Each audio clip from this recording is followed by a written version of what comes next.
الحمد لله وسعت رحمته وتعالت قدرته ما يكون من نجوى ثلاثة إلا هو رابعهم ولا خمسة إلا هو سادسهم ولا أدنى من ذلك ولا أكثر إلا هو معهم أشهد أن لا إله إلا الله وحده لا شريك له وأشهد أن محمدًا عبده ورسوله صلوات الله وسلامه عليك يا رسول الله وما كان الله ليعذبهم وأنت فيهم وما كان الله معذبهم وهم يستغفرون فقد بلغت الرسالة وأديت الأمانة ونصحت الأمة وجاهدت في سبيل الله حق الجهاد حتى أتاك اليقين وعلى آلك وأصحابك ومن اتبعك ومن اهتدى بهداك وسار على نهجك إلى يوم الدين أما بعد فمن آيات الله البينات قوله تبارك وتعالى يا أيها الذين آمنوا اتقوا الله ولتنظر نفس ما قدمت لغد واتقوا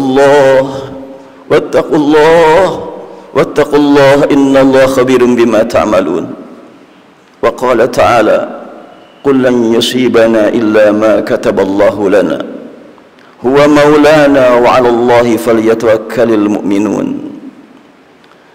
Maha suci Allah Subhanahu wa taala yang menanamkan ke dalam kalbu kita nikmat iman, beriman bahwa semua peristiwa tidak pernah terjadi kecuali sebatas yang Allah izinkan. Bertemu di masjid untuk sama-sama mengingat Allah, bertahlil, tahmid, tasbih, takbir. Semua makhluk yang diciptakan oleh Allah Subhanahu wa taala suka bertasbih. Wa in min syai'in illa yusabbihu bihamdih walakin la tafqahuna tasbihahum. Tiada sesuatu apapun kecuali suka bertasbih memuji Allah. Hanya saja kamu tidak paham tasbihnya tiang, tasbihnya atap, tasbihnya karpet, tasbihnya lantai. Kita tidak memahami tasbih mereka. Kita saat ini sedang berada dalam keadaan mengingat Allah. Mari kita bersihkan kalbu kita dari kecurigaan terhadap apa yang ada pada diri kita, pada diri teman kita yang ada sebelah kanan, kiri dan depan serta belakang kita. Sama sekali tidak mungkin orang yang sedang berzikir menyebarkan virus corona. Mari kita bersihkan kalbu kita dari mencurigai antara satu dengan yang lain. Sudah diumumkan oleh sekian banyak media bahwa di beberapa negara di barat diumumkan bahwa ketika azan dikumandangkan ternyata aktivitas virus pun berhenti. Bahkan di beberapa negara yang dikenal sebagai negara maju dalam segi teknologi, fisik, namun tertinggal dalam pembinaan ruhiyah. Mereka dulunya melarang azan dikumandangkan keluar masjid, tapi pada zaman virus corona justru pemerintah mempersilahkan masjid-masjid mengumandangkan azan keluar karena terbukti bahwa virus corona saat dikumandangkan azan berhenti aktivitasnya. Apakah mungkin yang ada di masjid menyebarkan virus? Yang sedang berzikir, bertasbih, bertahmid, yang di luar saja terhenti, apalagi yang ada di masjid. Dengan tersebarnya berita yang semakin diperbesar, dari satu segi sering diungkap, hendaklah jangan panik, tapi pada saat yang sama dibuat masyarakat supaya panik dengan banyaknya berita yang menakutkan. Tapi kita sebagai orang yang beriman yakin kepada firman Allah, qul lan yusibana illa ma kataballahu lana. Katakan bukan lagi sekedar diyakini, katakan kepada yang lain, sampaikan kepada yang lain. Lan yusibana, tidak akan sama sekali sampai kapanpun menimpa kita illa ma kataballahu lana, kecuali yang sudah Allah tetapkan untuk kita, untuk kepentingan kita, untuk kebaikan kita di masa mendatang. Kalimat lana menggambarkan tentang keuntungan, kemaslahatan, bukan kerugian. Dalam Al-Quran kita temukan kalimat kataba, ada yang dilanjutkan dengan ala, ada yang disebutkan dengan lana. Kutiba alaikum, kataballahu alaikum, kataballahu lana. Kalimat kataballahu lana memberikan makna bahwa semua musibat yang menimpa umat yang beriman adalah mengantarkan umat beriman menuju lebih dekat dengan Allah Subhanahu wa taala. Dan apabila kita temukan dalam satu kehidupan masyarakat ada orang yang terzalimi, maka kita akan menyayangi yang terzalimi. Sekarang kita tidak mengharapkan kesayangan dari manusia. Huwa maulana, dialah yang melindungi kita. Ketika kita memang sudah disayangi oleh Allah Subhanahu wa taala, apapun yang terjadi pasti dapat mengantarkan kita menuju dekat dengan Allah. Dan terbukti saat ini bahwa dengan adanya bencana yang disebarluaskan dengan nama COVID-19, umat Islam semakin dekat kepada Allah, semakin jauh dari tempat-tempat maksiat. Dan banyak yang sedang dalam keadaan merasa terancam dengan sekian banyak hal, ancaman demi ancaman mengantarkan dirinya untuk lebih dekat dengan Allah. Ini adalah merupakan karunia dari Allah Subhanahu wa taala buat umat Islam. Lebih-lebih lagi beberapa hari yang lalu berita sampai ke dunia bahwa Organisasi Kesehatan Dunia telah menyatakan kota tersehat di dunia adalah kota umat Islam, kota Madinah. Tidak mungkin mencapai tingkat kota tersehat kalau bukan dengan kemajuan teknologi, stabilitas ekonomi, manajemen yang bagus. Ini adalah merupakan jawaban terhadap sekian banyak tuduhan yang selalu didengar dari dulu. Umat Islam tertinggal, umat Islam miskin-miskin, umat Islam adalah lemah. Sekarang dibuktikan oleh Allah Subhanahu wa taala kesadaran dari pihak yang memang tidak berbicara Islam tapi melihatnya hanya sekedar kelahiran fisik saja. Ternyata kota umat Islam adalah kota yang paling sehat, bukan sekedar paling bersih tapi paling sehat. Sehat dalam segala hal, bukan cuma sehat fisik tapi sehat rohani. Inilah patut kita syukuri. Itulah yang dimaksud dengan Al-Quran, la yusibana illa ma kataballahu lana. Tidak menimpa kita kecuali yang sudah Allah tetapkan untuk kita. Berarti kalimat wa 'alallahi falyatawakkalul mu'minun, huwa maulana wa 'alallahi falyatawakkalul mu'minun, semakin memuncak program-program pihak luar, maka semakin mengantarkan kita untuk lebih yakin kepada Allah. Dari dulu kita yakin bahwa tidak ada yang terjadi selain apa yang Allah tetapkan. Namun dengan sekian banyak berita yang terkadang lupa kita kepada hakikat kekuasaan Allah, ini yang sangat memprihatinkan. Sangat penting melalui perjalanan kita melalui salat Jumat ini, kita tambahkan keyakinan dalam kalbu kita, dalam kalbu keluarga kita dengan surat At-Taubah ayat 51, tambah dengan surat Al-Taghabun, surat Al-Hadid yang berbicara tentang musibat. Surat At-Taghabun menyebutkan ma asaba min musibatin illa biidznillah wa man yu'min billahi yahdi qalbah wallahu bikulli syai'in alim. Tidak pernah terjadi satu peristiwa kecuali sebatas yang Allah izinkan. Siapa yang beriman akan pernyataan ini, Allah berikan hidayah ke dalam kalbunya, kalbu yang menerima iman, bukan otak, bukan lembaga, tapi kalbu yang dapat meraih nikmat iman, kalbu yang dapat meraih nikmat tenang juga kalbu. Sekian banyak studi kelayakan, sekian banyak penelitian untuk menjaga kesehatan masyarakat. Boleh jadi tercapai kesehatan sementara, tapi kalau kalbunya tidak diisi dengan keimanan, dikhawatirkan ajal menjemputnya dalam keadaan mengerikan. Untuk orang yang beriman tentunya apabila terkena COVID-19, maka tentu itulah merupakan ujian dari Allah Subhanahu wa taala yang dapat mengantarkan diri lebih dekat kepada Allah. Dan sudah kita dengar bahwa dalam setahun ini Indonesia kehilangan ulama lebih dari 300 orang. 300 orang ulama yang tentunya sebelumnya juga banyak yang meninggal. Namun karena sekarang sudah diangkat masalah peristiwa ini, sehingga dihubungkan dengan satu nama, yaitu pandemi.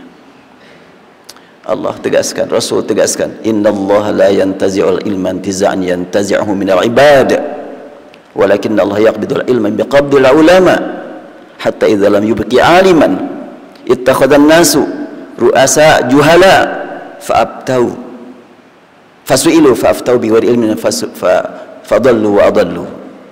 Hadis sahih riwayat Bukhari, Muslim menyatakan Allah tidak akan mengambil ilmu dari manusia, dari hamba-hambanya langsung ilmunya diambil, tapi dengan diambilnya para ulama sekian ilmu hilang. La haula wala quwata illa billah. Nanti sampai pada waktunya tidak ada seorang alim, maka orang yang bodoh diangkat menjadi ahli fatwa, lalu orang bodoh tersebut memberikan fatwa dengan tanpa ilmu, akhirnya dia sesat dan menyesatkan. Hamba-hamba Allah ini yang sangat penting untuk kita jadikan sebagai tingkatan, sebagai jalan untuk meningkatkan kualitas sujud kita, ruku kita kepada Allah. Dunia milik Allah, NKRI milik Allah. Sekian banyak orang yang ingin merusak keadaan di dalam dunia ini, tentunya tidak akan terjadi kecuali sebatas yang Allah izinkan. Ghafarallahu li wa lakum wa nafa'ani wa iyyakum bima fihi min ayati wa dzikril hakim wa taqabbalani wa minkum tilawatahu innahu huwas samiul alim.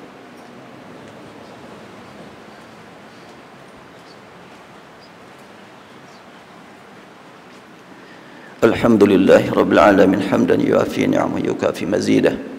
Asyhadu an la ilaha illallah wahdahu la syarika lahu wa asyhadu anna Muhammadan abduhu wa rasuluh. Tiada seorang pun dari kita yang punya bukti akan hidup sampai Jumat mendatang. Tidak mustahil di antara kita ada yang akan mengakhiri salat Jumat pada hari ini. Bahkan tidak mustahil di antara kita ada yang mengakhiri sujud kecuali sujud hari ini.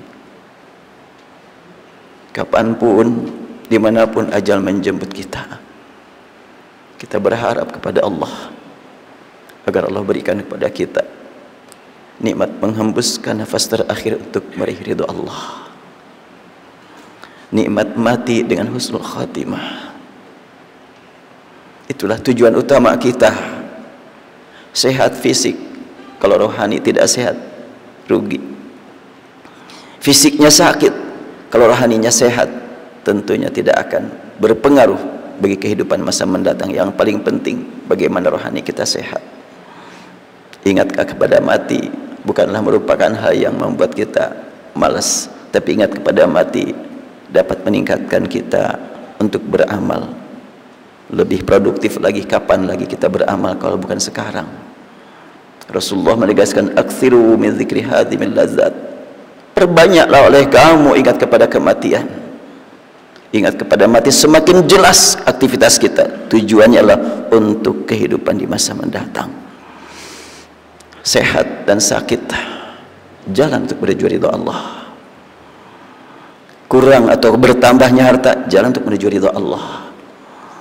Maka tujuan utama kita adalah mendapatkan ridha Allah. Untuk itu marilah kita sama-sama menghadap kepadanya dengan penuh keyakinan bahwa saat ini kita berkumpul di tempat ini dilihat oleh Allah, didengar oleh Allah, disaksikan oleh Allah Subhanahu wa taala. Dan Allah Maha tahu apa yang tersirat dalam kalbu kita. Marilah kita sama-sama menundukkan diri di hadapannya dengan penuh keyakinan Allah akan mengabulkan permohonan kita. Allahumma salli wa sallim ala habibina wa syafi'ina maulana Muhammad wa sallim radhiyallahu tabaraka wa ta'ala an kulli sahabati Rasulillah ajma'in. Allahumma ya Rabbana lakal hamdu kama yanbaghi li jalali wajhika wa 'azimi sultanik.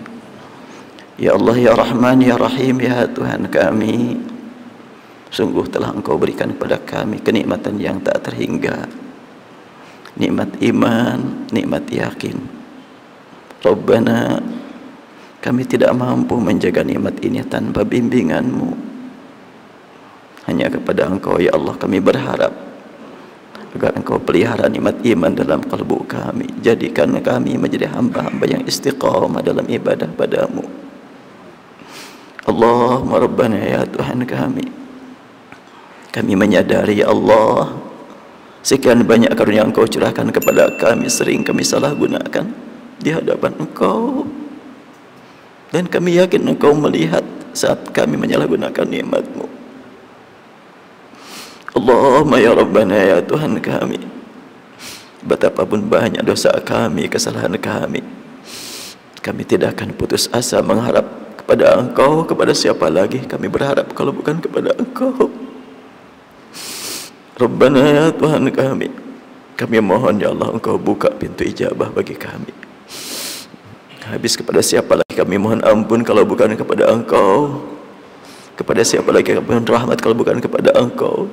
Ya Rabbana, curahkan ampun dan rahmat kepada kami, kepada orang tua kami, kepada guru-guru kami, kepada semua orang yang beriman padamu. Allahumma Rabbana, kapanpun ajal menjemput kami, dimanapun kami kedatangan ajal, ya Rabbana, kami mohon jangan Engkau biarkan kami menghembuskan nafas terakhir kecuali diiringi dengan kalimat La ilaha illallah Muhammadur Rasulullah. Dan kami mohon Engkau berikan kepada kami setelahnya kami menghembuskan nafas terakhir, kami mohon Engkau panggil kami dengan kalimat Ya ayyatuhan nafsul mutmainnah, irja'i ila rabbik radiyatan mardiyah fadkhuli fi ibadi wadkhuli jannati. Allahumma Rabbana alika tawakkalna wa ilaika nabna wa ilaikal masir. Rabbana taqabbal minna innaka antas samiul alim wa'fu anna innaka antal ghafurur rahim warhamna fa innaka akhir rahimin. Allahumma ashfi mardana wa mardal muslimin. Allahumma ashfi mardana wa mardal muslimin. Allahumma Rabbana mudhibal ba's ishfi ya Rabbana mardana mardal muslimin birahmatika ya arhamar rahimin. Wa sallallahu ala Muhammadin abdika wa rasulika nabiyil ummi wa ala alihi wa sahbihi wasallim walhamdulillahi rabbil alamin. Inna Allah ya'muru bil 'adli wal ihsani wa ita'i dzil qurba wa yanha 'anil fahsya'i wal munkari wal baghi ya'idzukum la'allakum tadhakkarun wa la dzikrullahi akbar. Astaghfirullah li wa lakum.